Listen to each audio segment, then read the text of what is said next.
último seio que eu tenho aqui, que é o seio paranasal, né? Então você vê que o esfenoide ele fica fora dos seios, fora da face.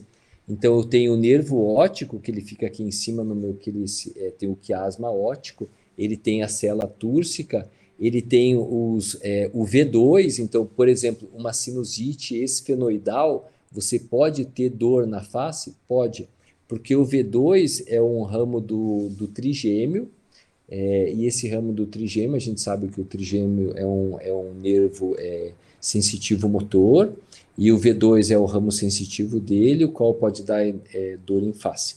E passa inferiormente aqui o canal do vidiano. O vidiano é o nervo que leva a inervação parasimpática dentro da cavidade nasal, e essa inervação parasimpática é que faz com que a secreção nasal do paciente seja mais ou menos abundante, além da artéria carótida interna, que ela fica dentro da cavidade, dentro junto do seio esfenoidal, e por último é a célula túrcica, onde eu tenho a hipófise. Então, acho que esses são os critérios, mais ou menos, que eu queria só apresentar em relação à tomografia. E daí, voltando agora, só para vocês terem, só para a gente, eu não vou me estender muito, mas para mostrar, por exemplo, aqui, ó, essa é uma tomografia de seios da face, onde a gente tem, então, um velamento do meu seio maxilar do meu lado direito. Esse velamento do seio maxilar do lado direito mostra, então, que eu tenho um processo infeccioso dentro desse meu lado direito. Lembra que eu comentei com você? Então, uma coisa que é muito comum, que a gente tem esse velamento, e isso aqui é esse quadro clínico desse paciente. Deixa eu mostrar aqui para vocês. Eu tenho daí a videonasoscopia desse paciente, mostrando, então, a secreção nasosinusal.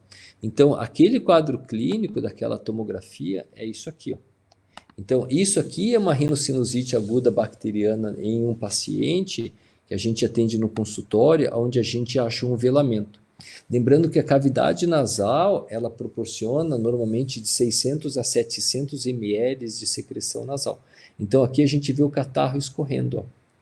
É isso aqui que a gente vê nesses processos. Então, observe a secreção, observe o catarro escorrendo aqui posteriormente, e é isso aqui que o paciente tem. Esse é o gotejamento posterior, onde o paciente tem essa rinocinusite aguda. Então, são esses sinais e sintomas que a gente acaba vendo muito nos pacientes. Os pacientes que têm, então, por exemplo, isso aqui a gente já viu, de rinocinusite aguda bacteriana. Então, isso aqui é um paciente que apresenta, então, desvio de septo nasal. Então, isso é uma coisa que é interessante sempre da gente ver. Então, eu vou mostrar aqui para vocês, eu vou entrar dentro da cavidade nasal do paciente. Essa é a narina, então, do paciente do lado esquerdo. Então, a gente vê daí a tomografia, a gente vê um desvio de septo. Observe que aqui, esse é o desvio de septo. É o famoso esporão, que a gente sempre fala. Então, observe que esse é a concha inferior no paciente, essa é a concha média, e esse aqui é o desvio de septo, então, que o paciente, então, apresenta, onde pode causar obstrução, e isso aqui também pode causar dor de cabeça. Observe que desse lado, deixa eu só voltar aqui, vocês vão ver o plexo de Kissel-Bach, essa criança tem, por isso que criança sangra o nariz aqui na frente, olha aqui é o plexo de Kissel-Bach. Isso aqui são as artérias, são artérias do forame incisivo, que eles entram dentro da cavidade nasal, e quando a criança passa o dedo aqui, passa com a unha, acaba daí lacerando, às vezes, essa artéria, e o paciente acaba tendo sangramento nasal. Então, a gente está vendo desse lado direito aqui, a cavidade mais aberta, então, do paciente, que do outro lado eu não conseguia ver, então, por causa do desvio de septo que o paciente apresentava. E aqui eu estou vendo a parte da adenoide, aqui é a orofaringe, o rinofaringe do paciente, aqui é a região do palato mole, o paciente está falando, e essa região aqui é a região, então, da adenoide do paciente. Quando a gente faz cirurgia da adenoide, essa cirurgia ela é feita aqui atrás. Isso aqui é em pacientes que têm rinite bacteriana, que quando a gente pede a tomografia da face, daí os cornetos eles estão bem inchados, bem edemaciados. Veja que aqui a criança tem bastante catarro, bastante secreção. Essas crianças acabam sendo tratadas, então, com tratamento com lavagem nasal. Isso aqui é outro paciente com rinite, mas ele tem, então, uma hipertrofia da adenoide. Observe que o paciente ele tem muito catarro, muita secreção nasal, esse catarro e secreção nasal, ele vai fazendo o gotejamento posterior no paciente, mas observe que aquela outra criança a gente conseguia ver a abertura nasal bem maior. E aqui eu estou vendo uma cavidade nasal daí já totalmente fechada. E essa aqui é a região da adenoide, onde eu tenho então uma obstrução da minha rinofaringe daí no meu paciente, e ele acaba tendo uma dificuldade então respiratória. Mostrando só da vascularização que a gente já falou, lembrando do plexo de Little ou área de Kisselbach, que é essa área aqui na frente, olha os vasos como são bem na entrada do nariz, ó, bem na entrada do nariz. Então é lógico que o paciente, quando ele acaba passando o dedo nessa região, ele acaba tendo algum processo de sangramento nasal. Por isso que a conduta em sangramento nasal é sempre apertar o nariz. Normalmente a gente aperta o nariz durante 8 minutos, isso acaba melhorando então o sangramento nasal do paciente. Isso pode ter tanto em adulto quanto em criança o sangramento nasal. Só passando uma síndrome de Rendo-Osler-Weber, são uma telangiectasia hemorrágica hereditária. Os pacientes têm essas petérias, esses pontos hemorrágicos em lábio. Isso aqui é bem clássico, a gente tem que saber. Quando a gente pede uma tomografia de seios da face, a tomografia ela vem normal no paciente, e daí acaba a gente entrando dentro da cavidade nasal. Os pacientes têm essas MAV, que são malformações arteriovenosa, o paciente tem sangramento crônico, eles apresentam anemia. Normalmente esses pacientes eles acabam falecendo ou por sangramento hepático ou por algum outro tipo de sangramento importante que os pacientes apresentam.